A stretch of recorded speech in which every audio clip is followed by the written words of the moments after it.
The emergency room in a small Montana hospital had seen gunshot wounds, overdose victims, highway crashes, and soldiers dragged in after brutal training accidents. But nothing, absolutely nothing, prepared the staff for the moment a young military man stumbled through the entrance carrying a stomach so enormous that the entire lobby fell silent. At first, people thought it was some kind of injury. Internal bleeding. A tumor. Maybe swelling caused by poison or infection after military deployment. But the second the doctors looked closer, fear spread across every face in the room. Because the belly was moving. Not twitching. Not cramping. Moving. Like something alive inside was trying to get out. The soldier supporting him screamed for help while nurses rushed forward with a stretcher. The young man on the floor was drenched in sweat, gripping his stomach with both shaking hands as unbearable pain tore through his body. His military uniform barely fit anymore. The buttons strained against the massive curve pressing outward beneath the fabric, so unnaturally round and full that nobody in that hospital could stop staring. Dr. Nolan Pierce had only just started his shift when the chaos exploded through the hallway. He was an experienced obstetric specialist, someone who had delivered hundreds of babies during his career, and yet the moment he saw the soldier lying there gasping in agony, his brain refused to process what his eyes were seeing. The shape of that stomach looked exactly like late-stage pregnancy. Except this was a man. A fully grown American soldier. The doctor tried forcing logic into the situation. Maybe severe bloating. Maybe organ failure. Maybe some horrifying parasite infection from overseas training. Anything except the one explanation his mind kept screaming at him. Because every instinct in his medical training told him the impossible truth. That soldier looked pregnant. The young man collapsed onto the stretcher while another wave of pain twisted his body violently. His breathing became uneven. Nurses struggled to stabilize him as he nearly rolled off the side clutching his abdomen. Then the doctor placed one hand carefully against the swollen stomach. And instantly pulled back. Something had kicked him. The movement came from deep inside the belly. Sharp, deliberate, unmistakably human. The doctor froze as cold panic crawled up his spine. He touched the stomach again more carefully this time, pressing lightly against one side. A second later, another movement pushed back against his hand. Not muscle spasms. Not intestinal movement. A kick. Exactly like the kick of a baby inside the womb. The hallway went completely silent. Even the nurses stopped breathing. The doctor stared at the soldier in disbelief while his medical knowledge collapsed in front of him. He had spent years studying pregnancy, fetal development, childbirth. He knew every stage of it. And what terrified him most was that this body was showing all the signs of advanced labor. But biology said this could not exist. The soldier writhed in pain while sweat poured down his face. His friend kept insisting none of this made sense, explaining that the stomach had slowly grown over the last several months after a military mission deep in the forests of Oregon. At first everyone thought it was stress, weight gain, sickness, or some hidden disease. But then the stomach became larger, harder, stranger. And eventually, it began moving. The doctor no longer cared how impossible it sounded. Something alive was inside this man, and every second mattered now. He ordered the patient rushed immediately into ultrasound imaging while nurses sprinted through the corridor clearing rooms. The soldier kept denying everything the entire way there. His voice shook with panic. His body shook harder. But his stomach kept moving. The deeper they moved into the hospital, the more the atmosphere changed around them. Staff whispered in corners. Patients stared from waiting rooms. Nobody understood what they were witnessing, but everyone felt the same thing. Something was terribly wrong. Inside the ultrasound room, the lights dimmed as the doctor spread cold gel across the stretched skin of the soldier's stomach. The young man clenched his teeth, eyes squeezed shut, trying to survive another violent contraction building inside him. The machine powered on. Static flickered across the screen. At first the image appeared distorted and unclear. Then the doctor adjusted the scanner slightly lower. And his entire body went numb. 2 tiny human forms appeared clearly on the monitor. 2 heads. 2 beating hearts. 2 babies. The room exploded into panic. One nurse covered her mouth in horror. Another stumbled backward into the wall. The soldier's friend looked physically sick, staring at the screen because he recognized exactly what he was seeing. Years earlier, he had watched his own wife's pregnancy ultrasounds, and this image was identical. Twins. Healthy twins. Inside a soldier. The doctor nearly lost balance, grabbing the side of the bed to steady himself. Every law of medicine, biology, and human anatomy screamed that this should not exist. Yet the screen showed undeniable proof moving right in front of them. Then the situation became even worse. A sharp cry ripped from the soldier's throat as his body arched violently upward. Seconds later, warm yellow fluid burst across the stretcher and spilled onto the floor. The doctor recognized it immediately. Amniotic fluid. The water had broken. The room erupted into emergency motion. Nurses began preparing surgical equipment while alarms echoed through the department. The soldier was no longer simply carrying something impossible. He was going into labor. And nobody inside that hospital understood who, or what, they were truly dealing with yet. Long before the impossible pregnancy shocked an entire hospital in Montana, something much darker had already begun deep inside a military base hidden in the forests of Oregon.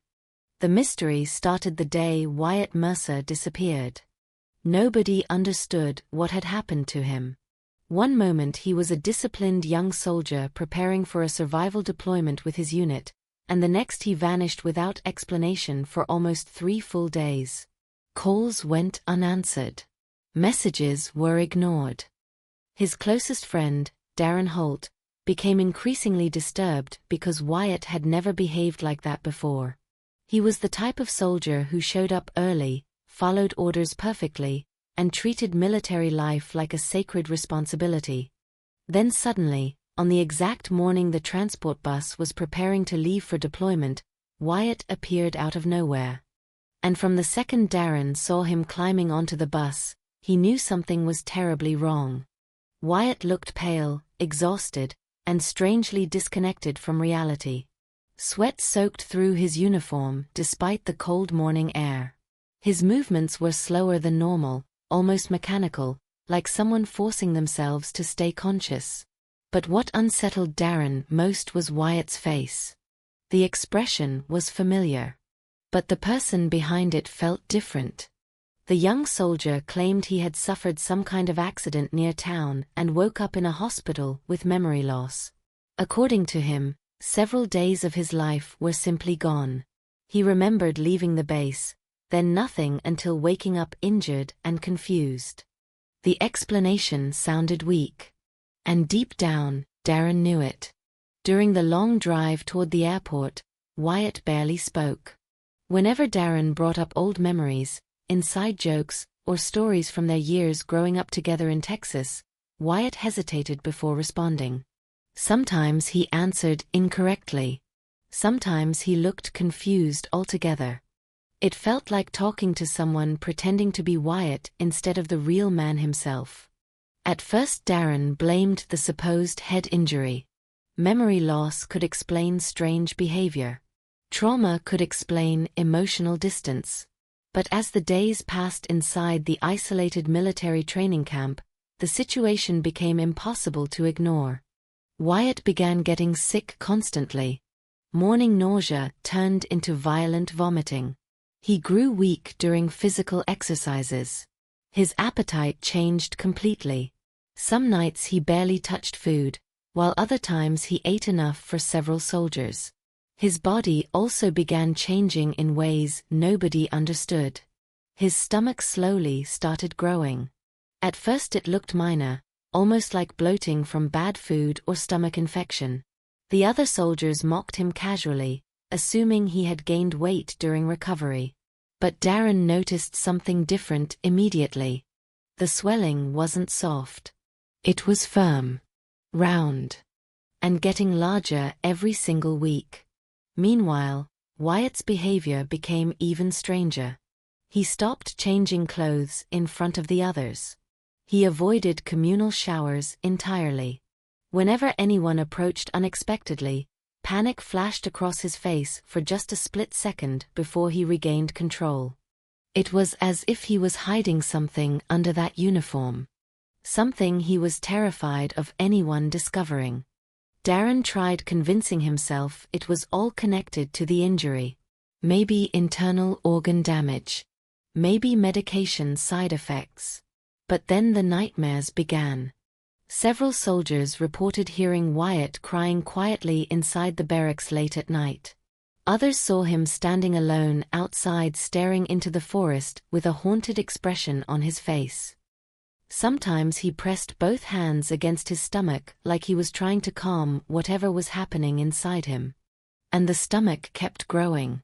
Weeks passed. Then months. Eventually the size became impossible to explain away. By the 4th month of deployment, Wyatt's body no longer looked normal.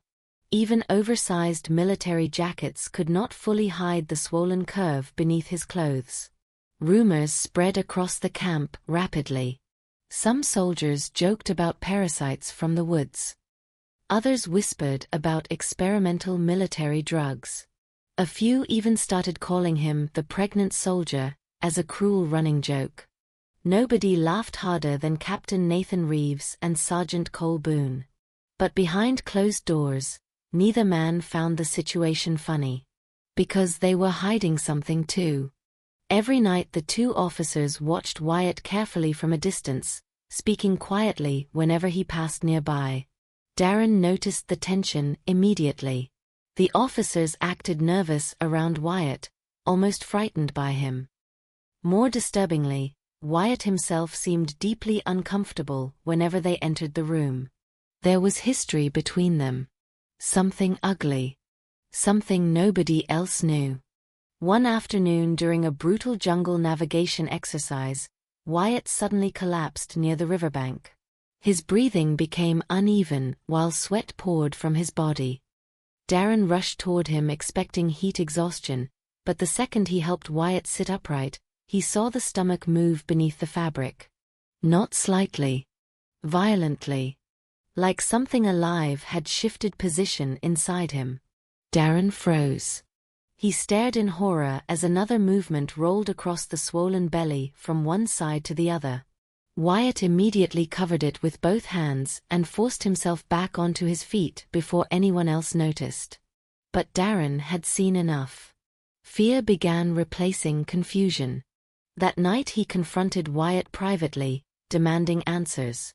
But instead of explaining anything, Wyatt only became more defensive.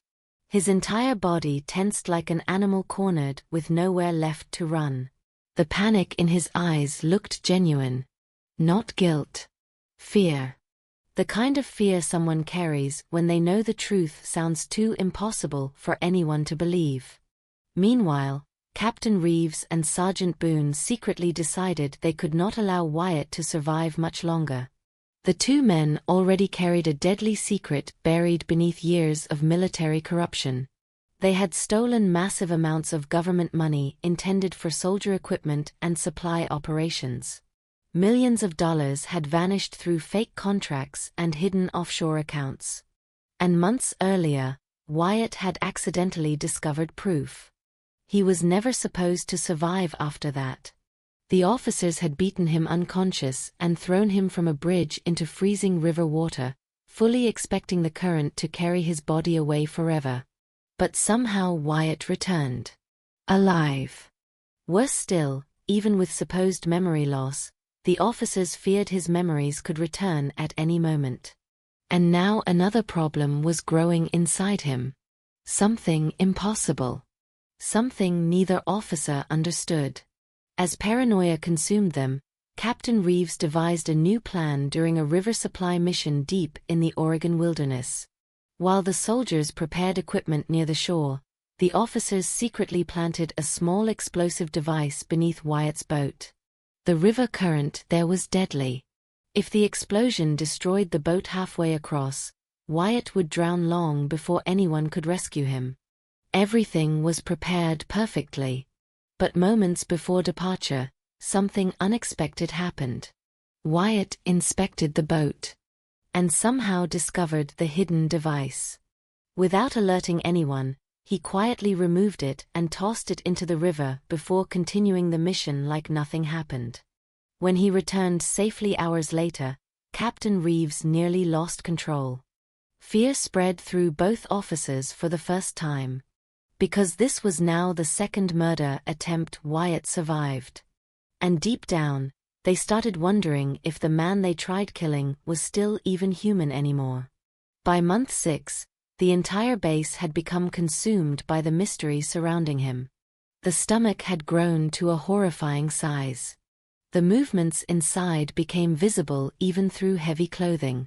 Wyatt could barely walk normally anymore. Sharp pains constantly struck his abdomen, forcing him to stop during training exercises. Some nights Darren heard him crying quietly in the bathroom while trying to muffle the sounds with a towel. Whatever was happening inside his body was getting worse. Much worse. And nobody yet realized the truth waiting to explode inside that Montana hospital would destroy every secret hidden inside that military base forever. By the 8th month, Wyatt Mercer no longer looked like a soldier hiding an illness. He looked like a man carrying a full-term pregnancy. The stomach had become enormous, stretched tight beneath his military jacket, heavy enough to change the way he walked, impossible for anyone at the base to ignore any longer. Every movement seemed painful. Every step looked forced. Even breathing had become difficult. And yet Wyatt continued refusing medical treatment. That terrified Darren Holt more than anything else. Because people hiding ordinary sicknesses eventually beg for help when the pain becomes unbearable. But Wyatt acted differently. It was as if going to a hospital frightened him more than whatever was happening inside his body. And Darren could see it clearly now. Wyatt was hiding something far bigger than an illness. The military base itself had become poisoned by tension. Rumors spread through every hallway, barracks room, cafeteria table, and training field. Soldiers whispered whenever Wyatt passed by. Some mocked him openly. Others avoided him entirely, convinced something unnatural was happening. But while the younger soldiers joked nervously, Captain Nathan Reeves and Sergeant Cole Boone watched everything with growing panic. Because they knew time was running out. The corruption documents Wyatt discovered months earlier still existed somewhere. If his memories ever returned completely, their military careers would be over. Prison would be the best outcome waiting for them. And now Wyatt had become impossible to control. The officers started realizing something even more dangerous. Despite appearing weak and sick, Wyatt had quietly become smarter than both of them. Every trap failed. Every attempt to isolate him failed. Every murder plan somehow collapsed before completion. It was almost as if Wyatt already knew they were trying to kill him. One night inside the officers' private quarters, Reeves finally understood the truth that had been growing in front of him for months. Wyatt had never truly lost his memory. The realization hit him like ice water. Everything suddenly made sense.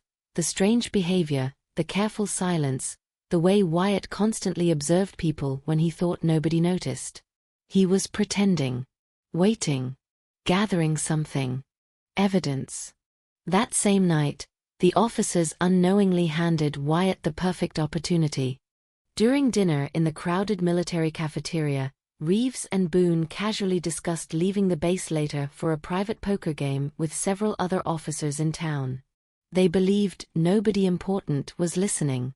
But Wyatt heard every word. and immediately understood this might be his only chance. Because once the officers left their offices unattended, he could finally search for the proof he needed. That evening, Wyatt pretended exhaustion and returned early to the barracks while the rest of the soldiers relaxed after training. Darren remained deeply suspicious, especially after noticing how much pain Wyatt seemed to be hiding.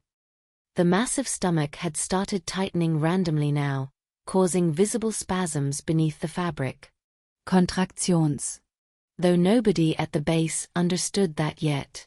Once the building quieted down, Wyatt carefully arranged pillows and blankets beneath his bedsheets to resemble a sleeping body in the darkness.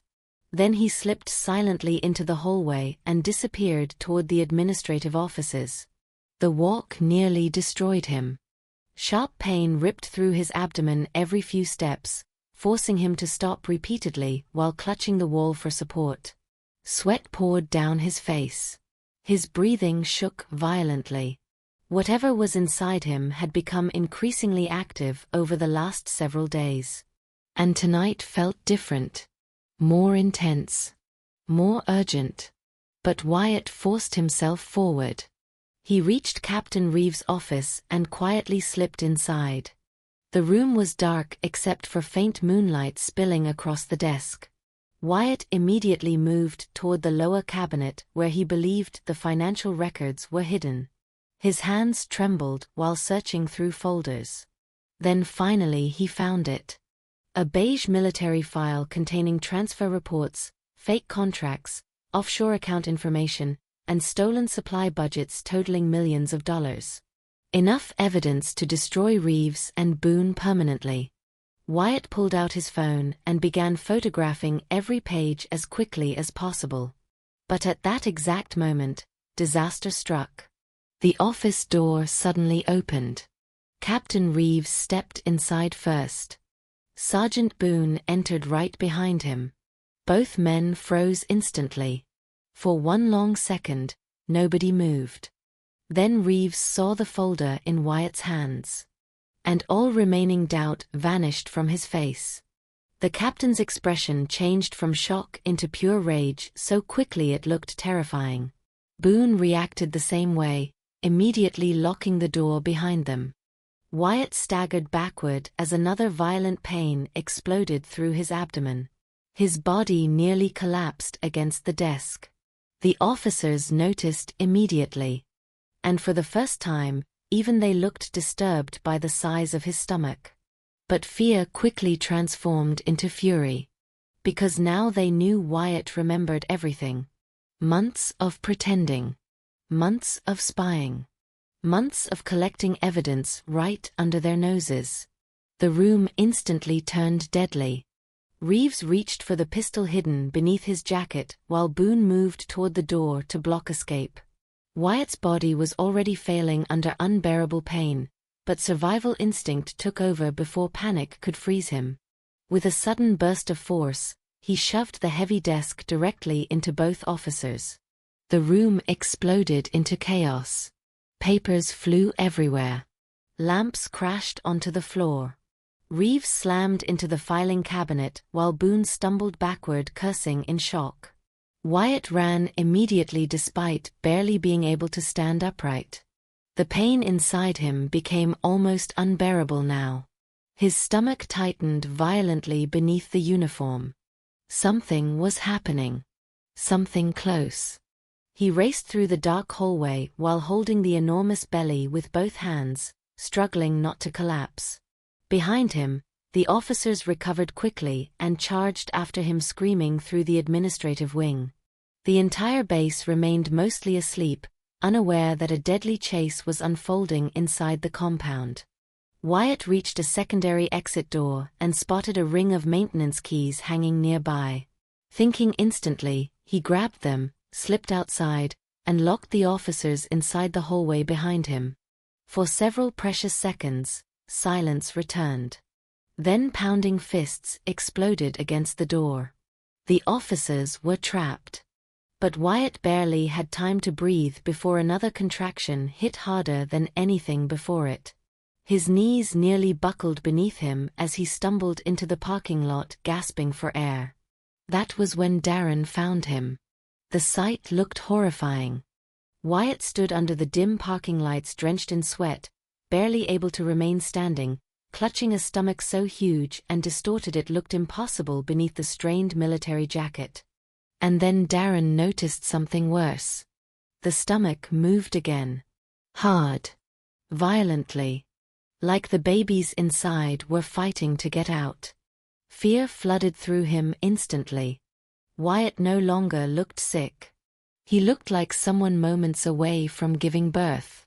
Whatever questions Darren still carried no longer mattered. He could see pure terror in Wyatt's eyes now.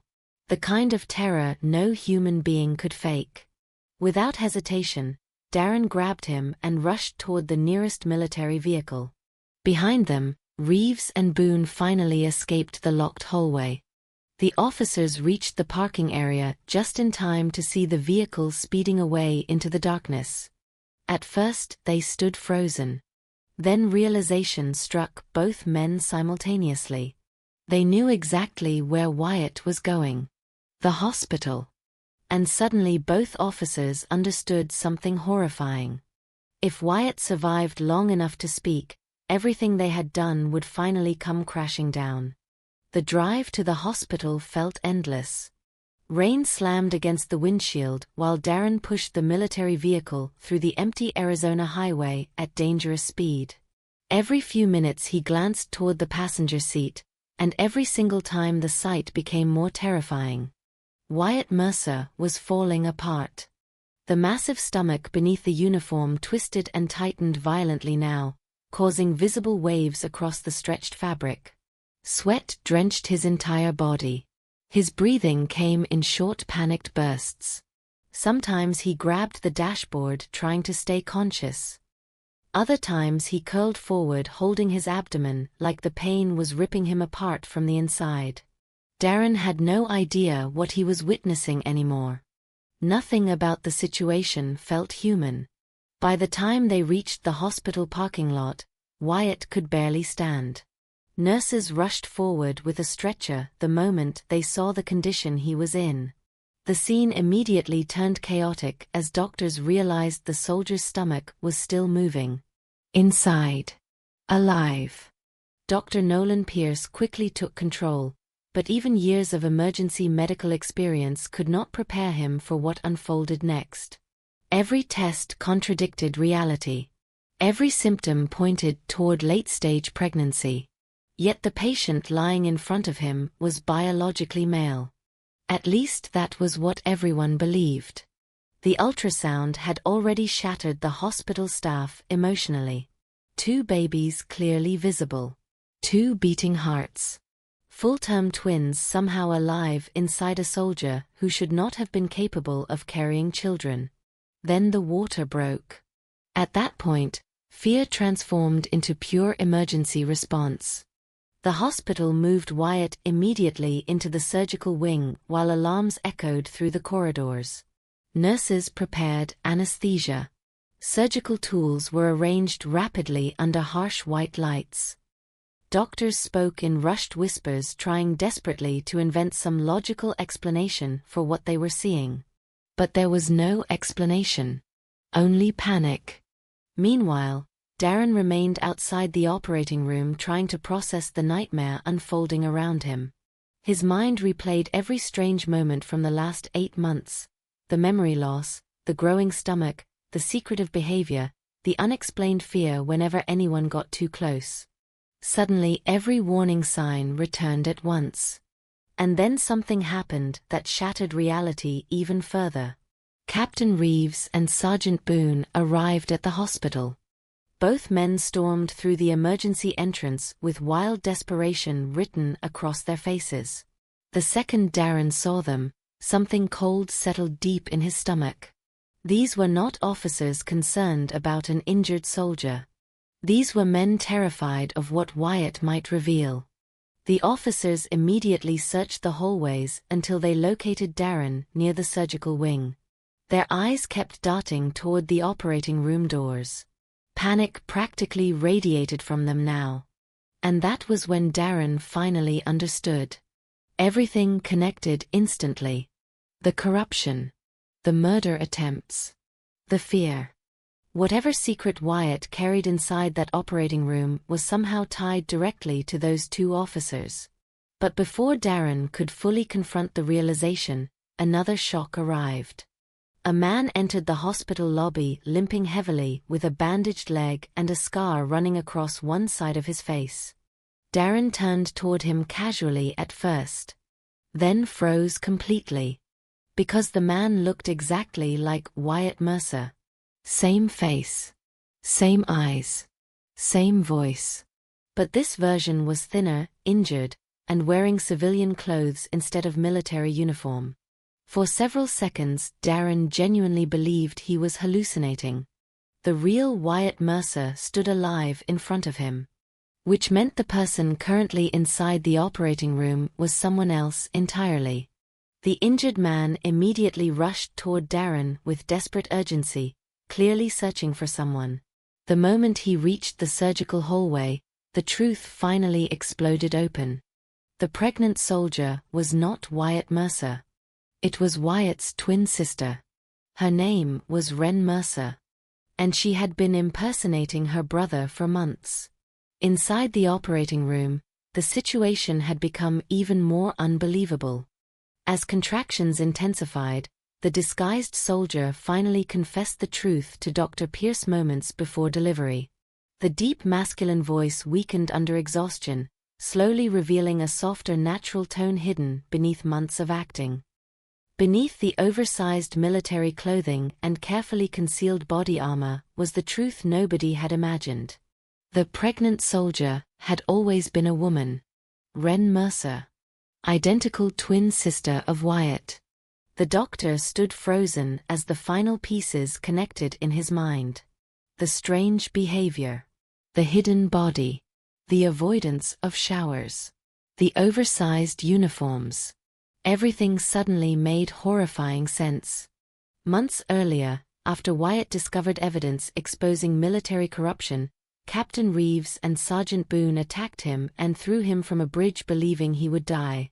Wyatt survived barely alive and managed to reach Wren, his twin sister and former military officer living nearby. Together they formed a dangerous plan. Because simply accusing powerful officers without evidence would never work. They needed proof. And Wren possessed the perfect advantage. She looked almost identical to her brother.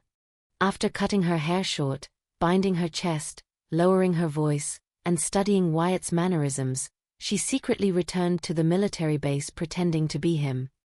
The fake memory loss became her excuse for any behavioral differences while she searched for evidence against the officers who tried murdering her brother.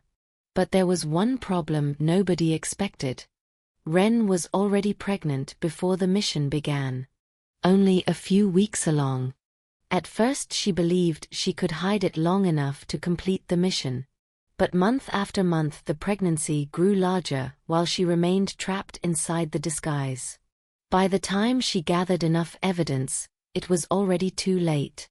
The pregnancy had become impossible to conceal. And now labor had begun.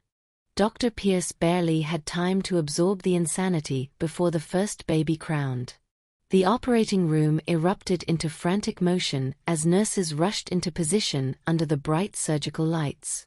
Outside the doors, chaos exploded simultaneously.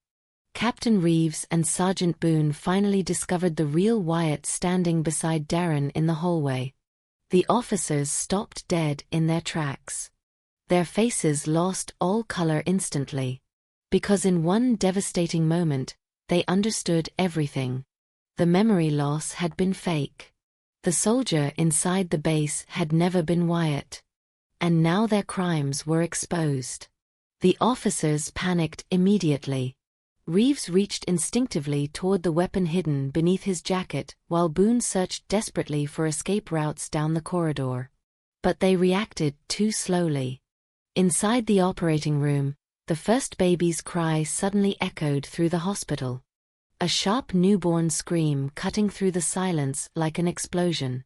Then moments later, A second cry followed. Twins. The impossible mystery that terrified an entire military base for 8 months had finally been born into the world. And with those cries came the collapse of every lie, every secret, and every crime hidden behind the walls of that Oregon military camp. The moment the cries of the newborn twins echoed through the hospital corridors, the entire nightmare finally began collapsing in real time. For months, Captain Nathan Reeves and Sergeant Cole Boone controlled everything through fear, manipulation, and silence. Inside the military base, they acted untouchable. Respected officers. Decorated leaders. Men trusted with soldiers' lives. But standing in that hospital hallway, staring at the real Wyatt Mercer alive beside Darren Holt while Ren Mercer delivered twins inside the operating room, both officers suddenly looked exactly what they truly were. Cornered criminals. The illusion shattered instantly. Reeves' face turned pale as his eyes moved back and forth between the wounded Wyatt standing near the wall and the surgical room where the woman disguised as him had just exposed everything. Boone looked even worse. Panic consumed him so violently that his hands visibly trembled.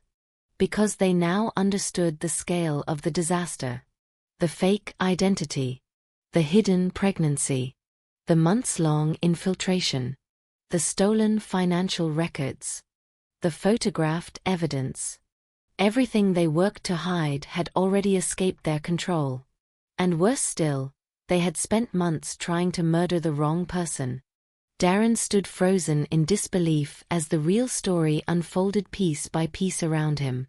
His mind struggled to accept that his best friend had never actually returned to the base after the attack near the bridge. The person sleeping beside him for months, training beside him, eating beside him, suffering beside him, had been Ren Mercer the entire time. And somehow, despite all the signs, nobody discovered the truth. Not even him. The realization crushed him emotionally. Every strange moment replayed differently now. The missing memories. The distant behavior. The avoidance of showers. The oversized uniforms. The hidden stomach. The fear every time someone got too close. It had never been Wyatt trying to hide a supernatural pregnancy. It had been a terrified woman risking her life inside a military base filled with dangerous men while secretly carrying twins. And somehow she endured all of it alone.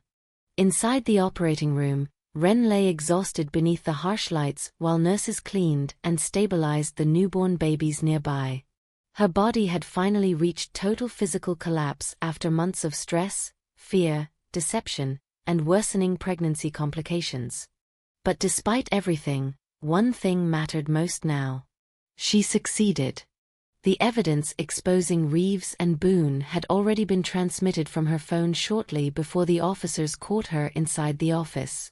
Copies were sent to military investigators, state police, and federal financial crime units simultaneously. There was nowhere left for the officers to run. Outside the surgical room, Reeves suddenly made a desperate decision. Survival instinct overtook reason. His hand moved slowly toward the firearm concealed beneath his jacket. Boone immediately understood the intention.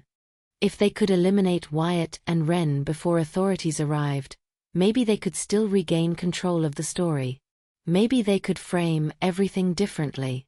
Maybe they could silence the witnesses one last time. But fear makes people careless. And Darren noticed the movement instantly.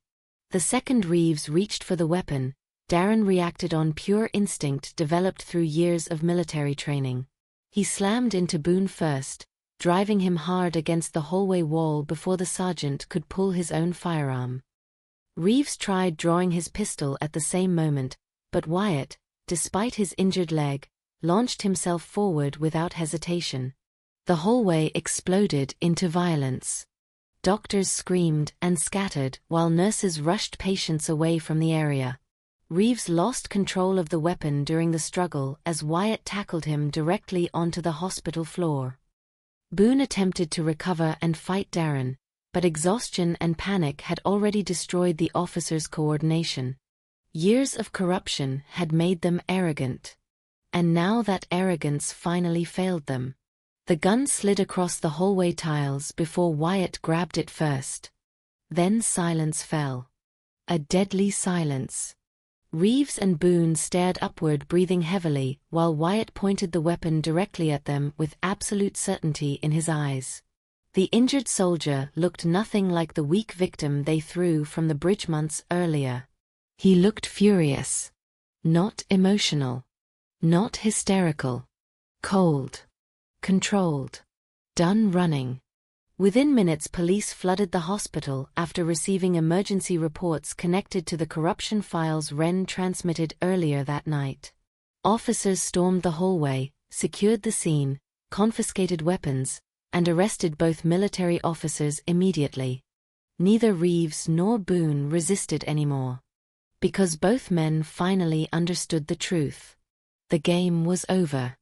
As investigators searched the officers' finances over the following days, the scale of the corruption shocked even federal authorities. Millions of dollars intended for military operations had disappeared over several years through fake equipment contracts, falsified supply chains, and hidden shell companies. The consequences spread far beyond one military base. Multiple officers became subjects of investigation.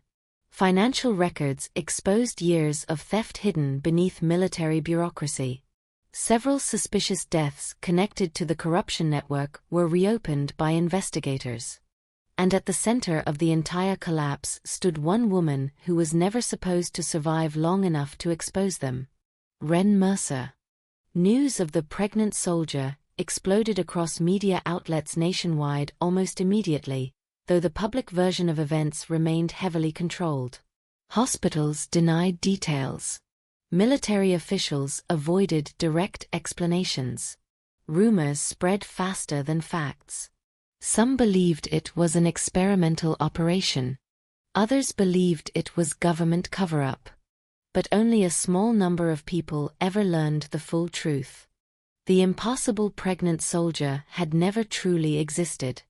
Only a desperate sister trying to save her brother. Days later, after finally recovering enough to leave intensive care, Wren held her twins quietly near the hospital window while sunrise spread across the Arizona desert outside. For the first time in months, she no longer needed to hide beneath oversized uniforms or fake voices. The disguise was gone. The fear was gone. The nightmare was over. Nearby, Wyatt slowly recovered from his injuries as investigators continued gathering testimony. Darren remained close to both siblings through everything, still struggling emotionally with the realization that he had unknowingly protected Wren for months without ever recognizing her true identity. Yet strangely, that truth only deepened his respect for her. Because nobody else could have survived what she endured. Not the brutal training. Not the constant fear of exposure. Not the pregnancy hidden beneath military life. Not the endless physical pain while carrying twins during survival missions in the wilderness. And certainly not the pressure of living every day beside the men who tried murdering her brother. But Wren endured all of it. And in the end, she destroyed them completely. Months later, Wyatt Mercer officially returned to military service after being cleared during the corruption investigation. His bravery and testimony helped dismantle one of the largest internal scandals the base had ever seen. Promotions followed quickly afterward. Wren chose a different path. She stepped away from military life entirely to raise her children peacefully far from the violence, secrets, and death that nearly consumed her family forever. Yet even years later, rumors about the pregnant soldier continued spreading through military circles like a ghost story nobody could fully explain. Some soldiers swore they saw the impossible with their own eyes. Others insisted the government buried the truth. But the people who truly lived through that night never forgot what actually happened inside that hospital. Not the terror. Not the lies. Not the twins. And certainly not the moment an entire military conspiracy collapsed because one sister refused to let her brother die in silence.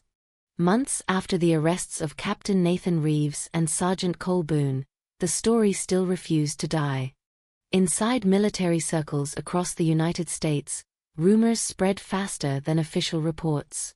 Soldiers whispered about the impossible events that happened inside a hospital in Arizona. Some claimed a male soldier had somehow given birth to twins. Others insisted the military secretly experimented on soldiers in remote wilderness bases. The more authorities tried controlling the story, the more terrifying the rumors became. But the people who truly lived through those events understood something far darker than conspiracy theories. The real horror was never the pregnancy. The real horror was how close evil came to winning. Because if Wyatt Mercer had died in that river, nobody would have uncovered the corruption. The stolen military funds would have remained hidden forever. Reeves and Boone would still wear decorated uniforms while more soldiers suffered because of their crimes. And Wren Mercer would have remained just another forgotten veteran trying to survive her own private struggles alone. Instead, one impossible decision changed everything. The deeper investigators dug into the corruption case, the uglier the truth became. The stolen money reached far beyond missing equipment and fake invoices. Soldiers in multiple training camps had received damaged safety gear, expired medical supplies, and defective communication systems because Reeves and Boone diverted government funds into private accounts. Several injuries once dismissed as training accidents suddenly looked suspicious. Even worse, investigators uncovered evidence suggesting Wyatt Mercer was not the first soldier the officers tried silencing. He was simply the first one who survived. Federal investigators interviewed dozens of military personnel connected to the Oregon training base. Many admitted they feared Reeves for years. Others described Boone as dangerously violent whenever financial records or inspections were mentioned. The atmosphere inside the base had been poisoned long before Wyatt discovered the documents. But nobody had proof. Until Wren entered the picture. What shocked investigators most was not the corruption itself. It was the operation Wren Mercer managed to carry out completely alone while pregnant. Military psychologists later described her infiltration as almost impossible from a physical and psychological standpoint. For nearly 8 months she maintained a male identity inside one of the most physically demanding environments imaginable while secretly carrying twins. She trained with soldiers daily, slept inside shared barracks, survived field exercises, crossed rivers, endured military survival drills, all while hiding a growing pregnancy beneath layers of heavy clothing and constant fear. And somehow, nobody discovered her secret. Doctors studying the case privately admitted that the physical stress alone could have killed both her and the babies multiple times during the mission. The constant exhaustion, dehydration, combat training, emotional pressure, and untreated contractions created an almost impossible pregnancy survival scenario. Yet Wren continued anyway. Not because she wanted revenge, but because she refused to let her brother become another forgotten body buried beneath military corruption. As the months passed after the hospital incident, the twins became symbols of survival inside the Mercer family. Wyatt often visited Wren's small home outside Phoenix, where she slowly rebuilt a normal life far away from military compounds and investigations. For the first time in almost a year, silence finally returned to their lives. No disguises. No fear. No officers hunting them.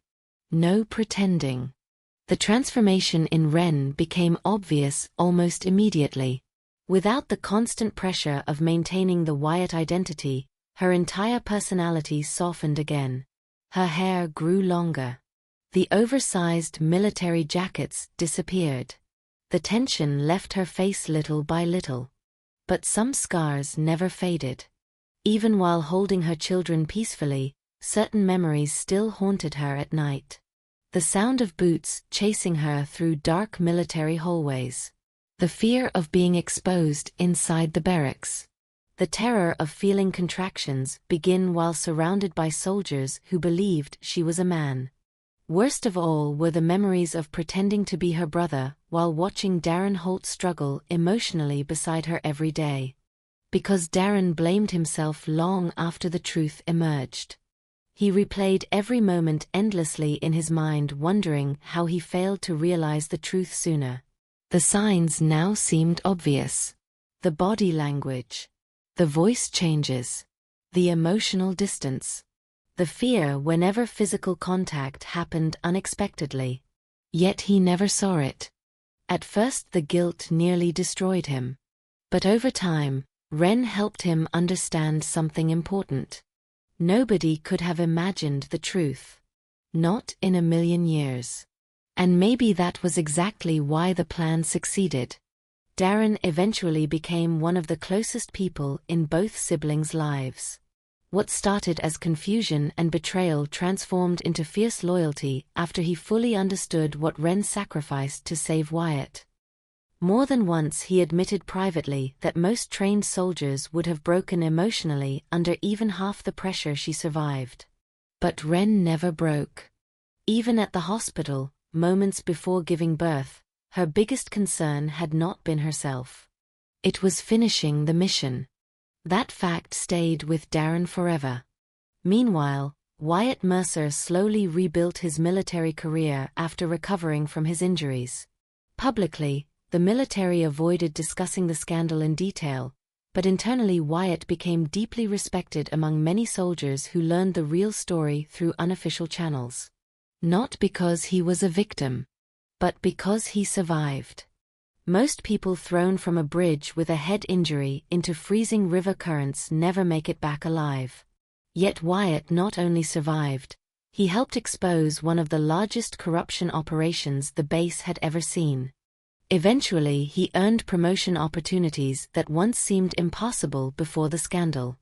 But success never fully erased what happened. Certain nights he still remembered the feeling of sinking beneath Black River water, believing his life was over. Other times he remembered waking injured and barely conscious at Ren's doorstep while blood soaked through his clothes. And every time those memories returned, so did one realization. Without his sister, he would already be dead. Years later, the story surrounding the pregnant soldier remained one of the strangest legends connected to military history in modern America. New soldiers arriving at the old Oregon base occasionally heard fragmented versions passed down quietly between veterans late at night. Some stories claimed the soldier was cursed. Others claimed it involved secret government experiments. A few versions even insisted the twins possessed something supernatural because of the impossible circumstances surrounding their birth.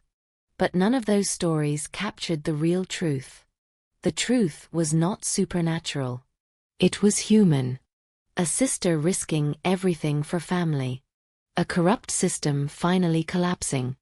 A soldier surviving attempted murder. And two innocent children entering the world in the middle of a nightmare that should have destroyed everyone involved. Dr. Nolan Pierce never forgot that night either. Out of every medical case he handled during his entire career, nothing stayed with him more than the moment he placed an ultrasound scanner against the stomach of someone he believed was a male soldier and saw two living babies staring back at him on the monitor. Even after learning the truth, the emotional shock never disappeared completely. Because for several terrifying hours inside that hospital, reality itself seemed broken. And perhaps that was why the story spread so powerfully afterward. Not because people believed a man gave birth, but because for one impossible night, everyone truly thought he did.